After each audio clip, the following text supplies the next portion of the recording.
The SMU Mustangs, cakewalk of a schedule last year in comparison to what they are going to face this year and what a lot of other teams face in the ACC. 11-1, 8-0. Over under win total this year, I think it's pretty appropriate. Actually, I think it's a really good line at 8.5. Kevin Jennings is back. He was impressive last year as a playmaker, no doubt about it. Rhett Lashley, very impressive as a young head coach. I think they have what is the right word? All of the resources you could possibly need is what I'm getting at to succeed at a place like SMU. Maybe an embarrassment of riches is the right way to go about it. Watch out for the tight end, RJ Maryland. He was hurt at the midway point of last season. He's back. He could be an all-conference type candidate tight end. Defense was really strong last year, best in the ACC against the run. They're going to have some new faces.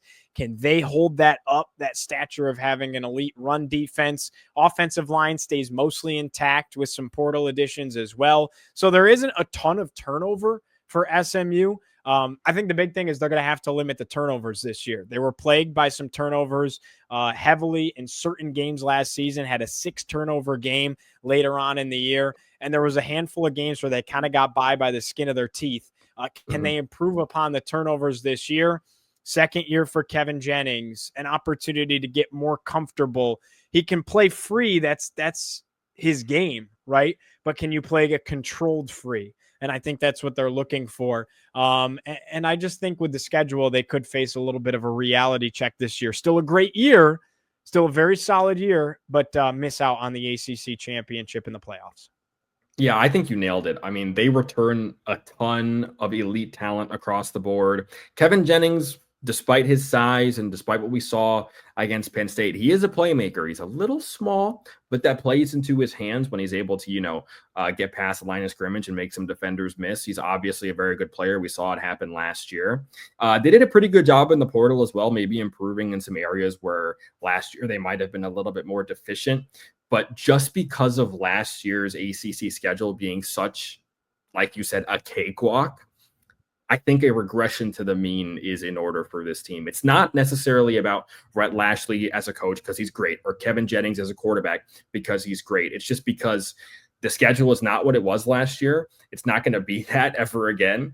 And you're going to have to, for no pun intended, pony up and beat some of these big dogs. And until we see them beat a big dog, because I remember last year, we thought Florida State was a big win for them. That was not the case. We thought Pitt was a big win for them. That was not the case. They're going to actually have to get it done this year. So it's kind of, I won't believe it till I see it, but they're good enough to beat the teams that they should beat. And that's going to be good enough for at least 8 wins again this year, I think. I'm with you. Let's take a look at the SMU schedule here. They'll open up the season against East Texas A&M on August 30th. Baylor, that's an interesting non-conference opponent in week 2. They'll go to TCU as well. And then in the ACC schedule, Syracuse could be an interesting game. They get them at home. Stanford at home. They go to Clemson. They go to Wake. They get Miami at home. And then they host Louisville later on. So really, you're not dodging any bullets here. You play at Clemson and you host Miami and Louisville. And then, Syracuse was a 10-win team last year, and we're going to get into talking about them. But this schedule is definitely far from easy for the Mustangs. Yeah, at Clemson stands out. Miami stands out. They got to play Louisville. That Baylor game's a little tricky. Baylor's a team in the Big 12 that a lot of people are pushing their chips in the center of the table for.